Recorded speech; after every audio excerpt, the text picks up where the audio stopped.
Hey mamas, and welcome to the Entering Motherhood podcast. I'm your host, Sarah Marie Bilger, a wife, mom of two, VBAC mama, and doula. Join us every episode to learn from professionals, special guests, and moms just like you, ensuring that you know what you need to know and discover things that you didn't know before. I believe in you. Let's doula this, and let's navigate the transition of entering motherhood together. Hey mamas, and welcome to another episode of the Entering Motherhood podcast. In this episode, we speak with Arivee Vargas, who is an author, a certified coach, and a mother of three. She shares her unique journey into motherhood and the impacts that it had on her career and her identity. She reflects with us her transition from a litigator to a more fulfilling career that is so aligned with her intuitive values. And we also discussed the challenges of balancing work and motherhood and all of the societal pressures that mothers face. Specifically, we go into her perspective on breastfeeding and medicated versus unmedicated birth and what that was like when she was entering motherhood. And she mentions how we can live with more intentionality and encourages mothers to embrace their unique paths and also remember to prioritize their own well-being through the whole transition. So let's jump into it and get this episode started. Hello, and welcome to Entering Motherhood. I'm so excited to have you here today and get this conversation started. So how about you go ahead and introduce yourself for the listeners? Well, thanks, Sarah, so much for having me. My name is Arivee Vargas, and I am the author of Your Time to Rise, Unlearn Limiting Beliefs, Unlock Your Power, and Unleash Your Truest Self, which is available now wherever you get your favorite books. I am a certified executive coach focused on life and high performance coaching, high performance in life and career, not just career and our professions. I'm also a speaker, the host of the podcast, the Humble Rising podcast, and I'm a mother of three. And in my previous life, I had an over 16-year career as a litigator, in-house counsel, and HR executive focused on senior leadership development. Very nice. So tell us a little bit about your children and your entrance to motherhood and what that was like. Oh, well, that was what a transition that is when you become a mother. So my children are now 9, 7, and 3.5. And when I had my first child, so when I had my son, who's 9, I was a litigator at a very large law firm here in Boston. And I remember at that time, I had wanted to be a partner at that law firm. I remember I wanted to be a trial attorney. So at many firms, maybe you're in the litigation group, but you are relegated to brief writing and maybe you'll do some oral arguments in court, but you aren't trained to actually do trials because many cases don't go to trial. But this is a firm that trains trial lawyers. And I thought I had dreams of being like a general counsel, a federal judge one day. Again, at that time, that is what I thought I had wanted. And that's what I had worked my career to be. And I had these dreams of what it would mean also for me to do that because I am the daughter of Dominican immigrants. I'm first generation. So traditional success markers are a big deal. Like they were. And I grew up with them really to signify that the sacrifices my parents made were worth it. And the sacrifices I made working very hard were worth it. And I remember feeling like there was something else happening to me. So even before, like years before I had my son, years before I was at this firm, I was at another firm when I started, like my whole career. And even in law school, I picked law because that's what I said I wanted to do when I was a kid. Like I was like, going to be a lawyer. It means a lot. Everyone is excited about that. I'm excited about that. That's so cool. But I always had something else inside me. And I know that because when I was deciding to go to law school, and this is important to understand the rest of the story, when I was deciding to go to law school when I was in college, I asked my sociology professors for recommendations. And at that time, I was very much all about sociology. Like I was studying a lot about education and equity. specifically in the Latino community. And I remember my professor said, we are happy to write you a recommendation. But are you sure you don't want to do a PhD in sociology? Because I think you'd be really great as a professor. And I think we need your voice. And I think this is what maybe you may be called to do this instead. And I said no. I had decided I already wanted to go to law school, and they were very supportive. Fast track ended up teaching at my alma mater for 3 years later. But that's a different story. But so I share that because I had always had this voice or this nudge asking me, like, is this really what you want to do? Right? Like, is this really what you're meant to do? Is this really where your gifts that you probably don't even realize you have yet fully, right? In your 20s, I feel like you may not fully know. You may know, but you may not fully understand what they are and how to use them.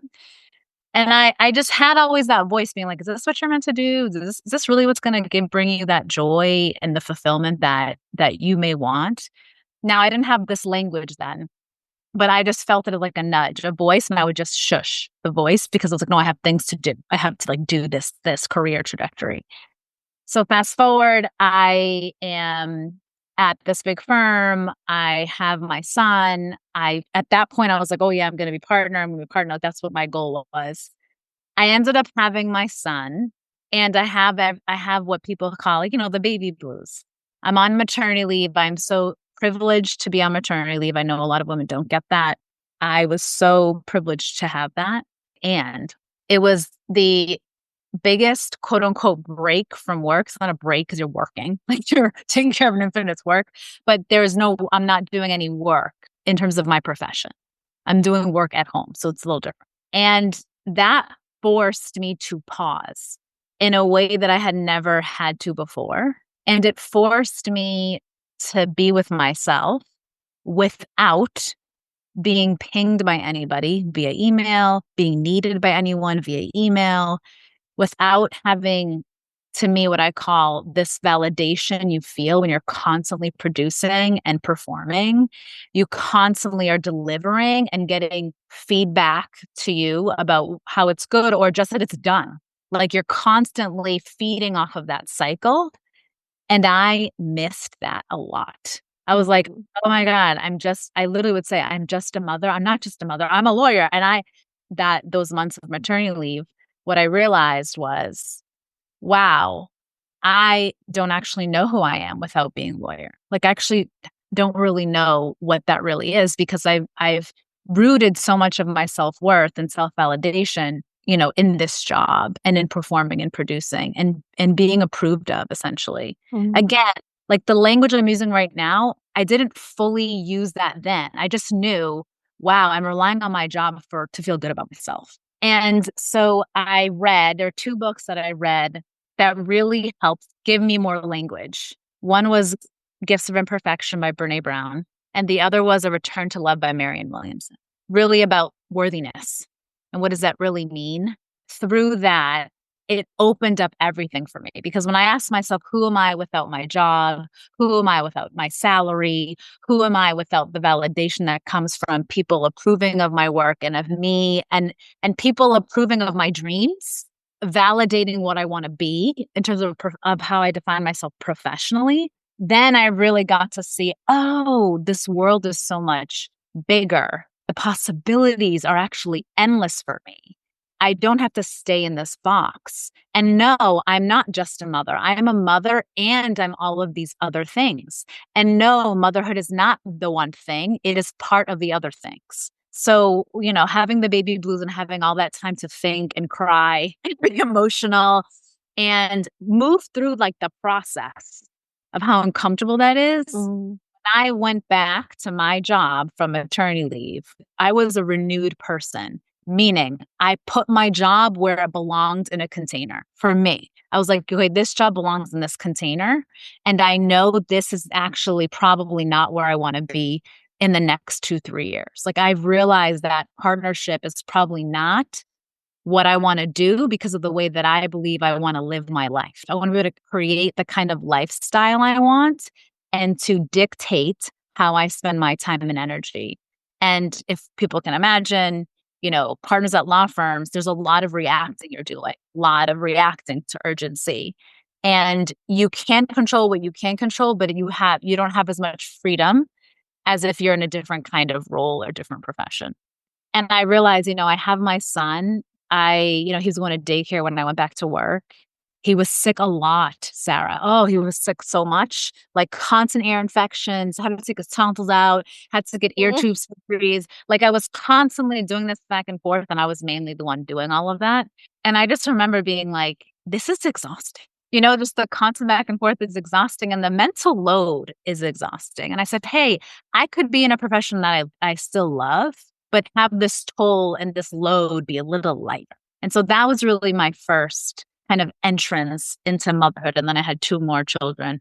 Totally different experiences though with those kids. But I think the first was the hardest because of the mindset, emotional, all the huge transition, that pivot is big, and I think it takes time. It's not just like we have the baby and then, oh, I'm a new person. It's like a slow process. Yeah, I think it's a time that it can have the potential to really open you up and let you see those changes. And I always find it like shocking and amazing and really cool when there are people that have those experiences, because I had something very similar.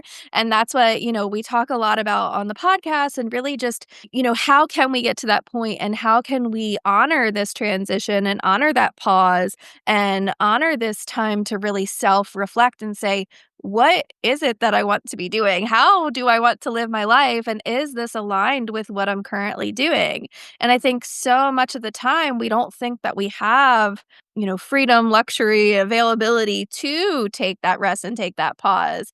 And like you said, for you, it happened on maternity leave. Like I had a whole thing kind of happen during COVID, and I was on furlough, and I was also a new mom. So my daughter was born, 2019, and then COVID hit.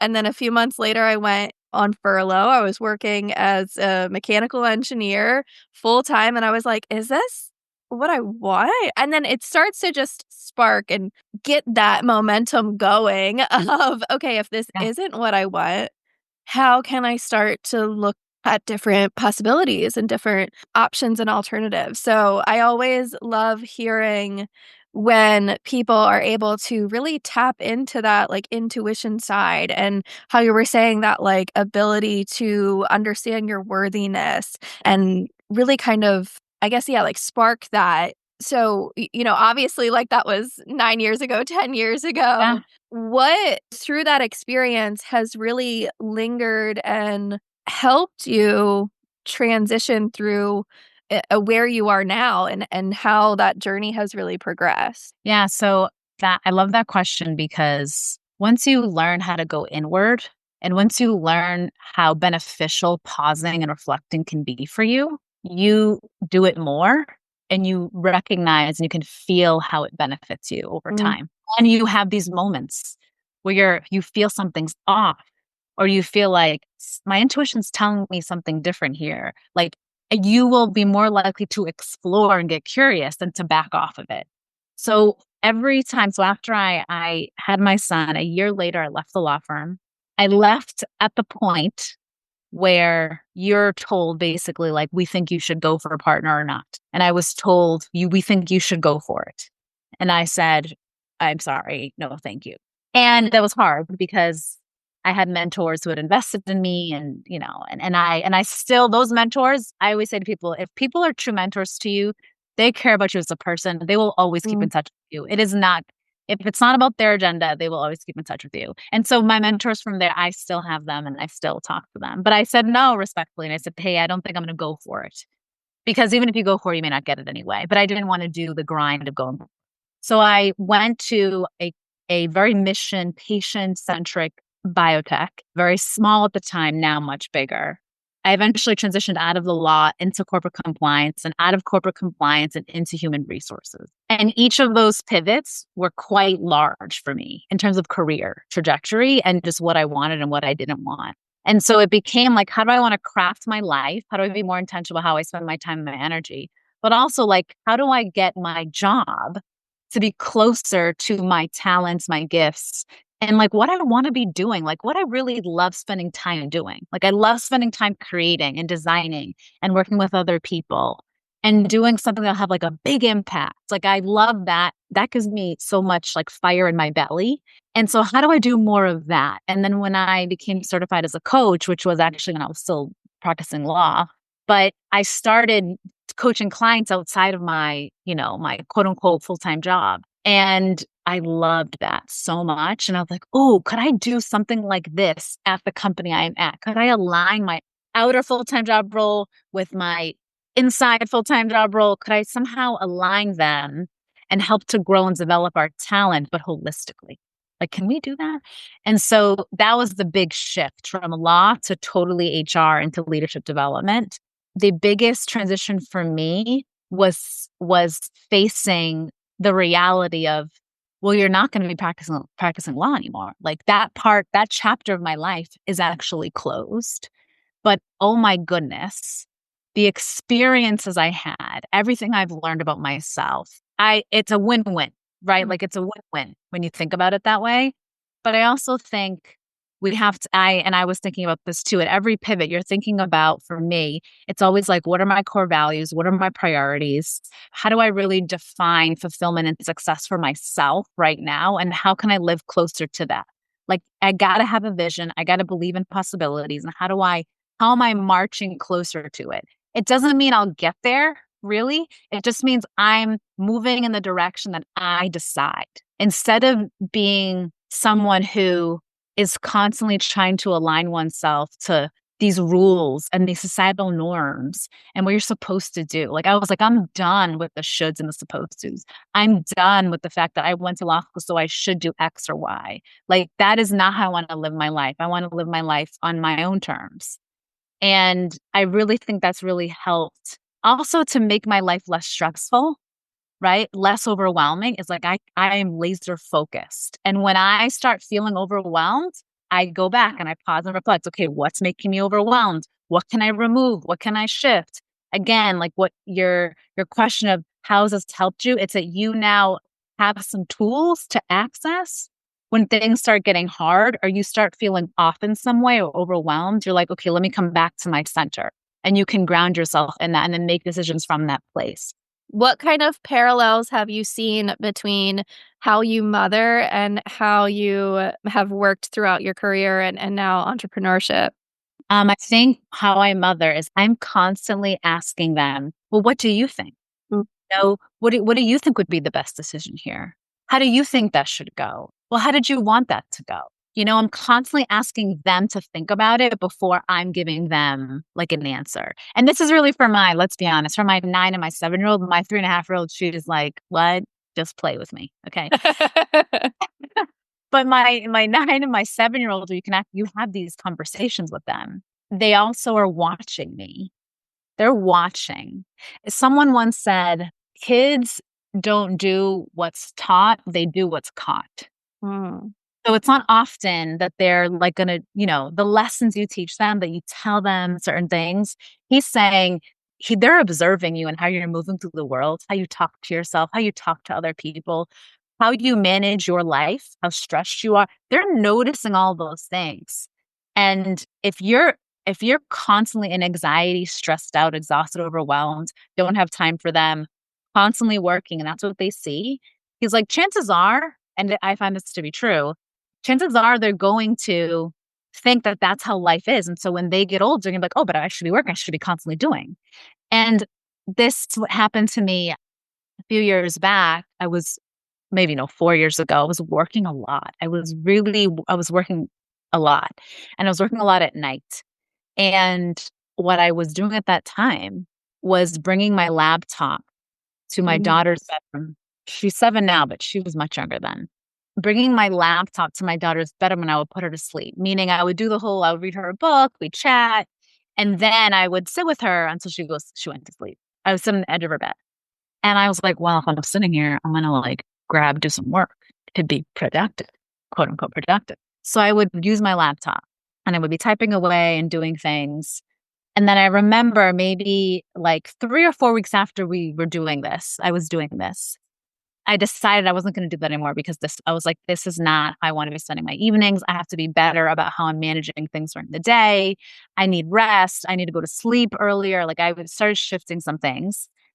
And my daughter, like a few weeks later, my daughter and I were about to get her to bed. And she goes, "Oh, mommy, where's your laptop? Aren't you bringing your laptop?" And I said, "No, I'm not doing that anymore." She's like, "Oh, okay." And she just moved on.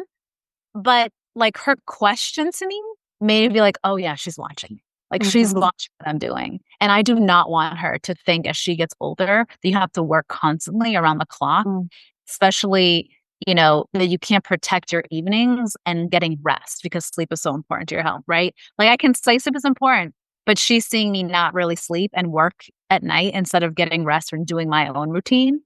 And so again, it's almost like, how do I live in alignment with myself and in a healthy way? So they learn like, oh, like this is how one could do it. I don't want them to always I do it, but this is one possibility, and that seems pretty healthy. And any, thing that I do that maybe isn't the way that they would do it, that's okay. But they saw it and they said, okay, I wouldn't really want to do it this way, but she showed me this, and that's okay. So I think that the parallels is my kids to me are one of my greatest sources of motivation and inspiration, especially my girls. There's something about girls there's something about that is a little different. Like I want my son to see a strong woman who is multifaceted, but doesn't drive herself into the ground. Like that's not a badge of honor I want to wear, but who's very caring and nurturing. And then I want my girls to be someone who's also the same exact thing. Like you don't have to drive yourself into the ground. You can live with intention. You can do it a little differently. And I will love you unconditionally no matter what. There's no condition to like me loving you. So whatever you want to be, whatever you want to do, as long as it's within you and aligned with you, I'm just happy for you. Yeah, so obviously it sounds like a lot of this has been a process, since your first, your second, and now your third. But let's kind of like go back before you even became a mom. Were you thinking like, how is my career and my children going to blend? Did you always know you wanted to be a parent? What was that kind of like? This question, I have not been asked this question. So I'll be honest, I didn't know if I really wanted kids like in my early 20s. Definitely not when I was like teenager. I wasn't even thinking about that. But in my early 20s, I was someone who honestly, I was like, I'm going to go to Latin America. I'm going to live abroad. I'm going to just travel the world. I'm going to work for a nonprofit. I didn't know what I was going to do, but I was just like going to help people. I was like, I'm going to help people and travel the world. And then I was like, oh, I got into law school, and that kind of deaded that. Although you can go abroad and practice law. It's not something I chose to do. I didn't really think of kids again until maybe like my mid-20s, where I was like, oh, maybe I like do want children, but I wasn't with anyone. And I was like, like it's not really a priority for me. So I just worked a lot. And then eventually, a good friend of mine, we started dating, and then that's who I'm married to now. That's when I met this person. I was like, or I, was friends with this person, and then got to know this person, and was like, oh my gosh, he would be an incredible father, which is true, father. And I said, oh, we could build a family. We have similar family values. We could build a family. And I was like, I would be excited to do that with this person. There was something about having someone who is aligned with you in that way, where you feel safe. You feel like safe, like, okay, I could do this. I could go through this challenge and this beautiful thing of parenthood with this person. And so we got married, and then a couple of years later had my son. And we had talked about having 4 children because I'm one of 2. And I was like, oh man, I love my sister, but like we always wanted another sibling, like someone else to change it up. I was blessed to have my son, but I knew we knew we wanted another one. So we had a second. And then let me tell you, for me, I was like, well, I want 4. I had 1, and I was like, oh, I see why people don't have 4. Like, I see why. I'm like, I get it. It's a lot. I always say the biggest transition in children for me personally, was 0 to 1, because your lifestyle changes completely. But then I actually got pregnant with a third, but lost that pregnancy like later on in the pregnancy.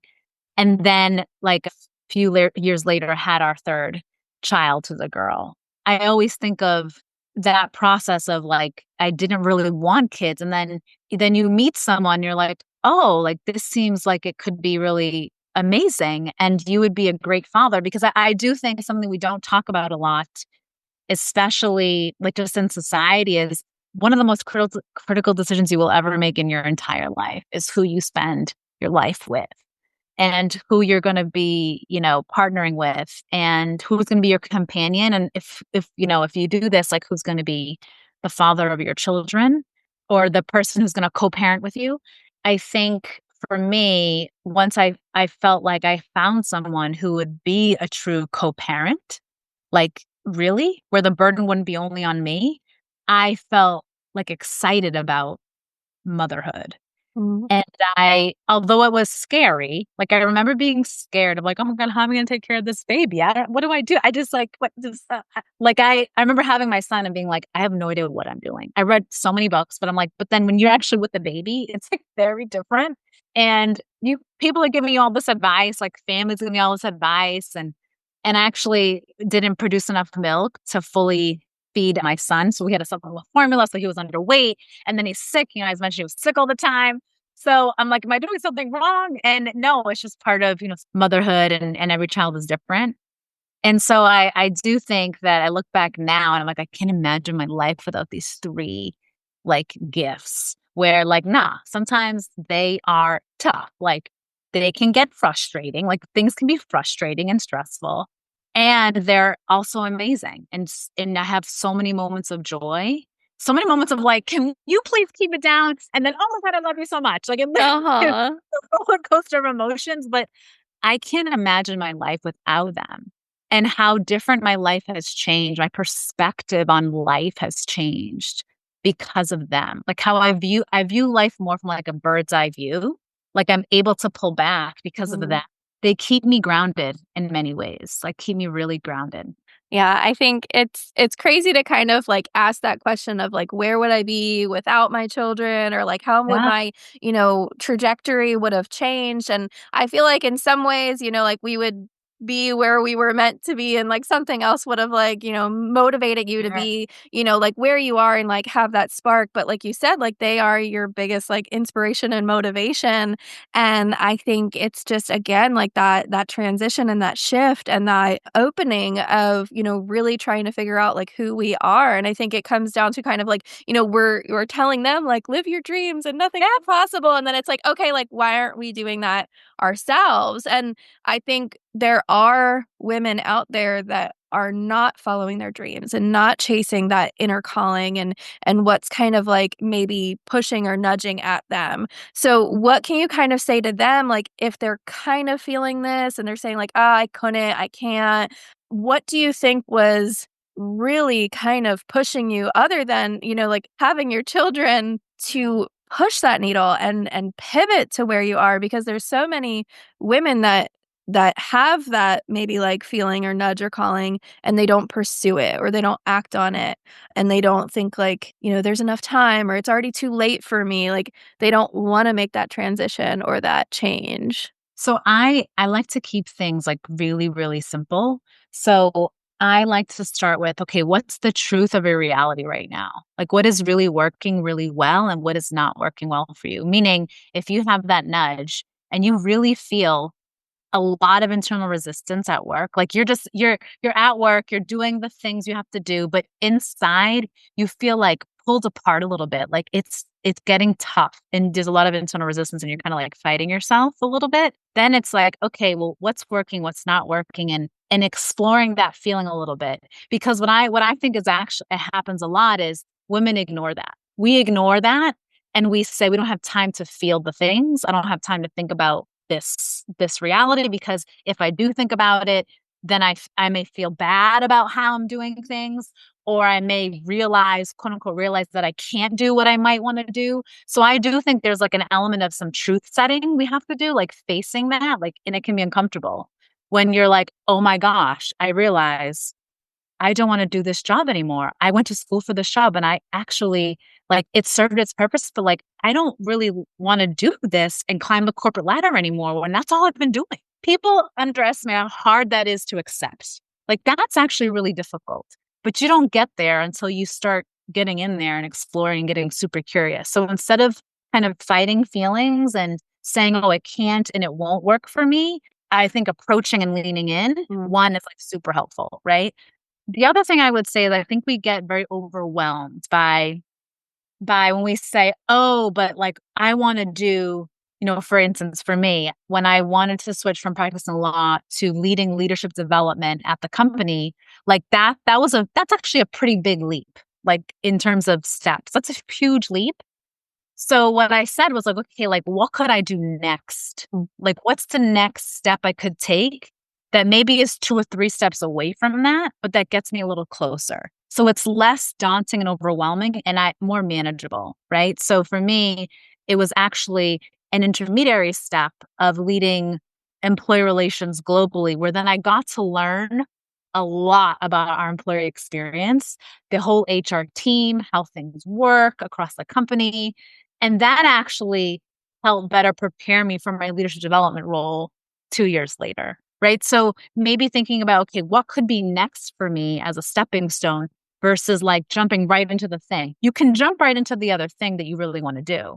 Like you could, but how do you make it less overwhelming for yourself and more quote unquote realistic? So a lot of women are like, that's not realistic. It's not practical for me. Okay, well, how do we get you a little bit closer with the next step versus going straight into the big thing?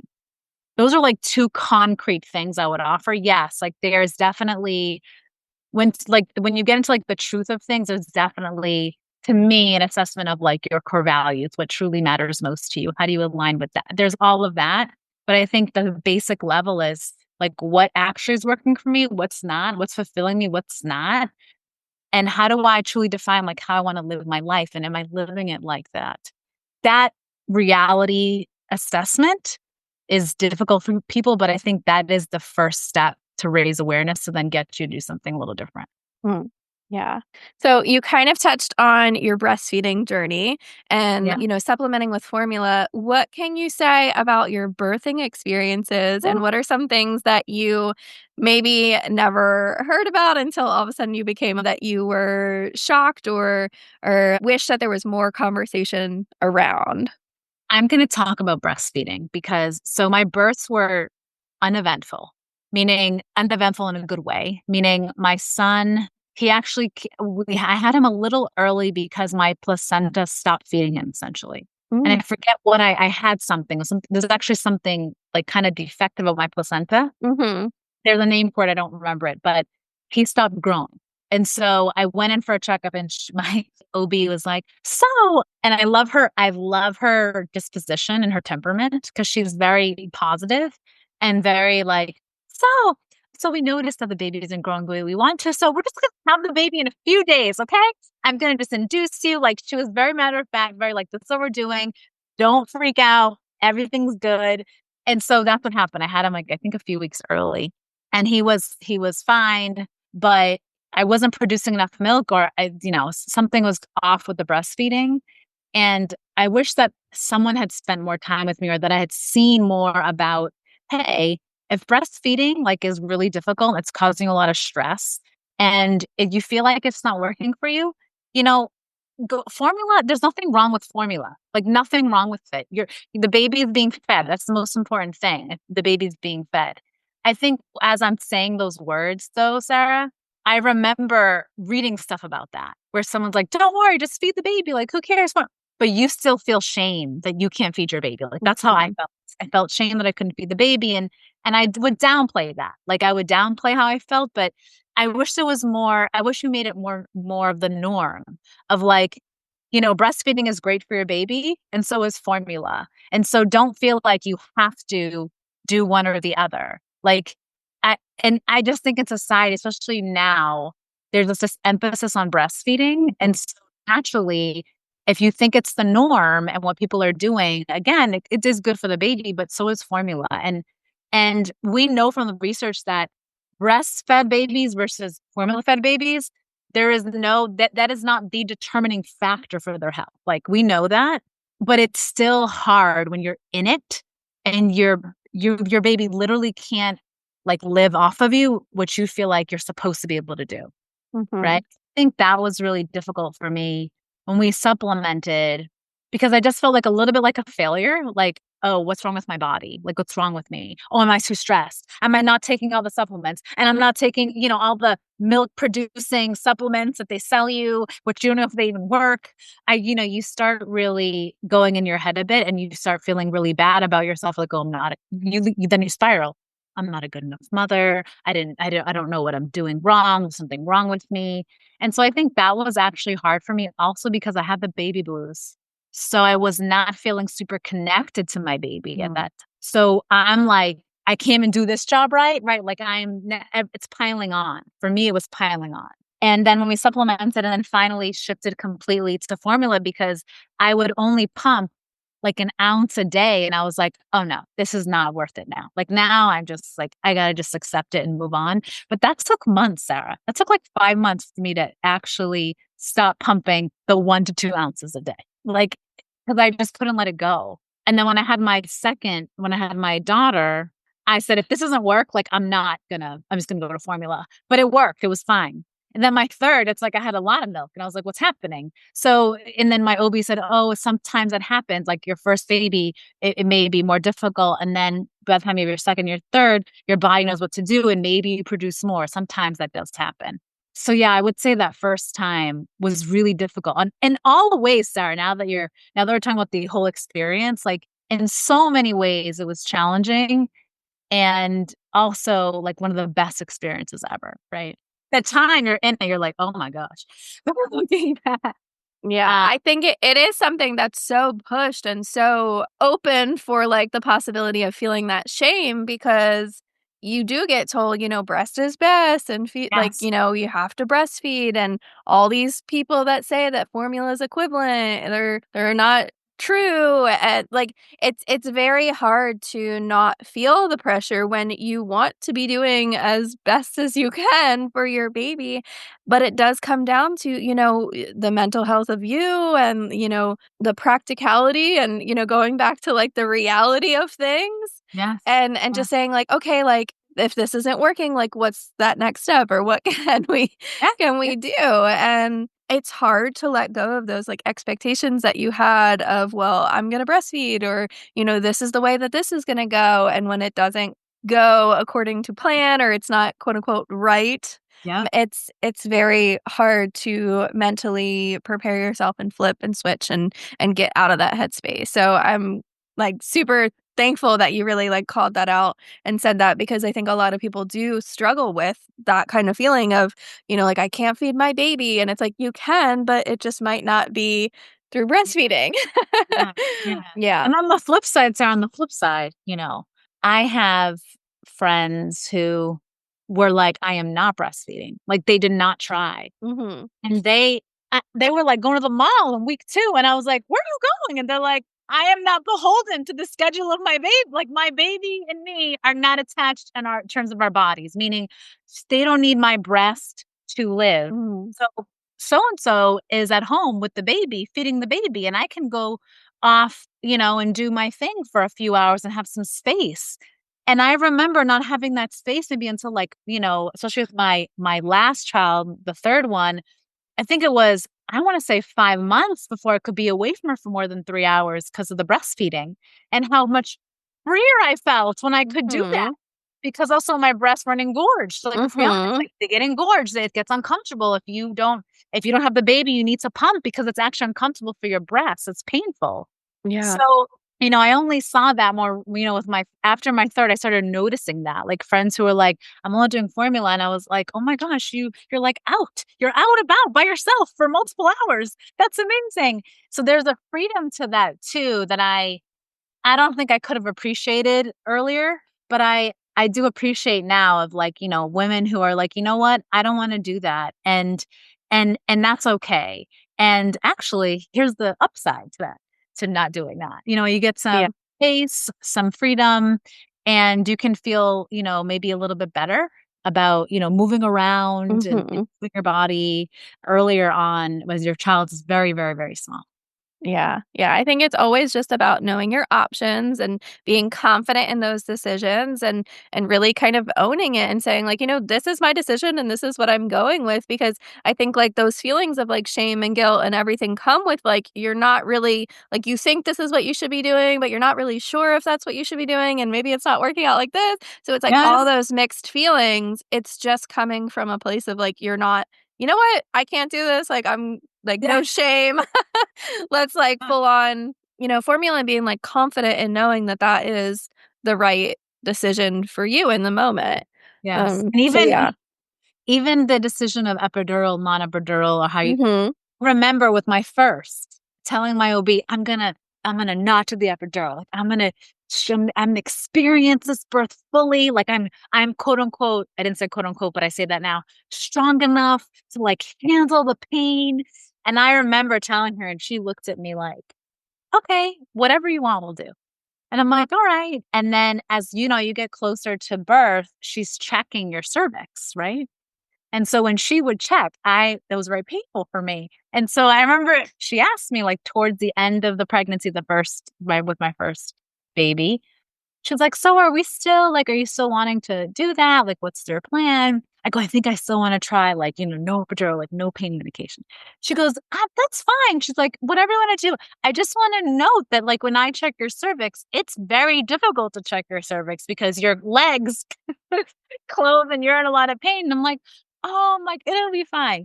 Listen, Sarah, I went to have that baby, had contractions. I said, epidural, please. Like, I'm not, I need I need some medication. Yeah. And for me, that was like the best decision ever. And then I have family and friends who went totally natural, no pain meds. Mhm. They actually had a good experience. Mhm.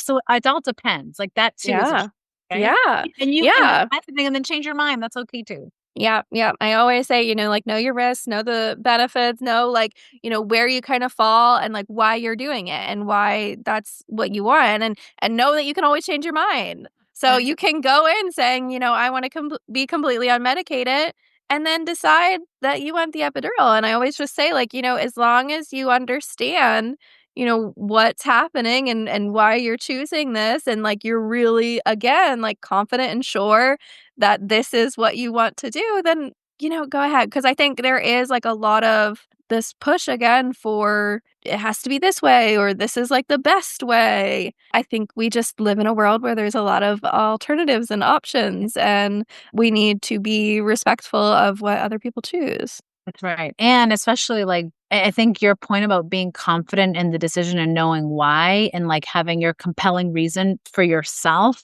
is super important because oftentimes when we share what our plan is with people, especially I would say like especially family who have a lot of opinions, Mhm. they start like trying to poke holes, but you already decided and then you feel bad Mhm. but you also have already decided. So I think that's why your point is so well taken because if you feel confident in your decision, you're grounded in it, there's nothing anyone can say that can change how you feel about it. And you just go with that, with what you feel. Yeah, exactly. So tell us about your book. Just kind of give us a little background on how that came to be and what Sure. it's about and where we can get a hold of it. So I'm so excited to share it. So yes, Your Time to Rise. I mean, I start the book off with the story of having my first child and what that was like, that experience of feeling lost and feeling like, what is my identity? My identity really got a massive shakeup. And so I actually start the book with that story. And in many ways, the book is targeted towards mothers. I have a unique focus on women of color, but the book really is for every woman, especially moms who are trying to find that sweet spot between professional and personal fulfillment. Like, how do I feel joy again? Like, so many mothers are in this just cycle of like overwhelm, busyness, exhaustion. And we think that's how it's supposed to be. And we think everybody is experiencing this slog, but that's actually like not totally true. Like, there are people who, yes, there are stressful times, overwhelming times, but they have figured out how to navigate those. And they have figured out how do I live a life more intentionally so that I'm not always on this treadmill.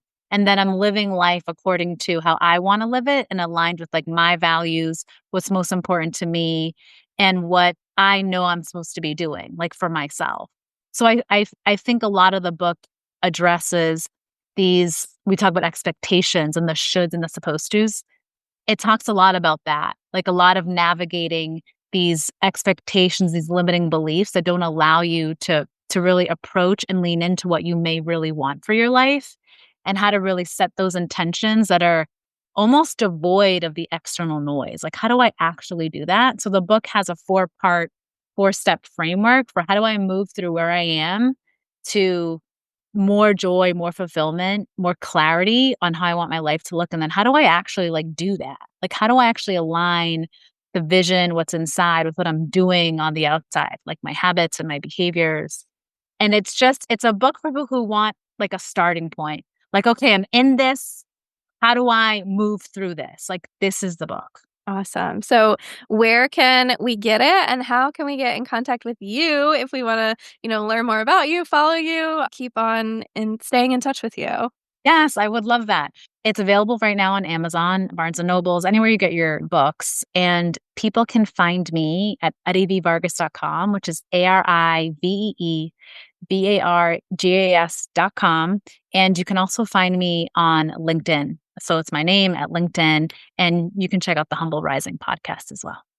Awesome. Well, thank you so much. This has been such an awesome conversation, and really kind of like getting into that personal and professional side of things, and really just learning more about you and how you've changed your life and what motherhood has really done in all of that. Thank you so much, Sarah. I love this conversation. So it was so needed. It's like a highlight of my day. Thank you so much. Thank you, mamas, so much for listening. Remember, you are a rock star. I believe in you. Let's doula this. Let's crank it up a notch, and let's kick it into high gear together. Hit that subscribe button, share this episode with a friend, message me, email me, call me, beat me. You know how to reach me. We're doing this, mamas. I am so excited to catch you here next week. This is your one-stop go-to place for helping you find the resources you need to make the best choices for you and your family during pregnancy, birth, and most importantly, postpartum. See you later, mamas.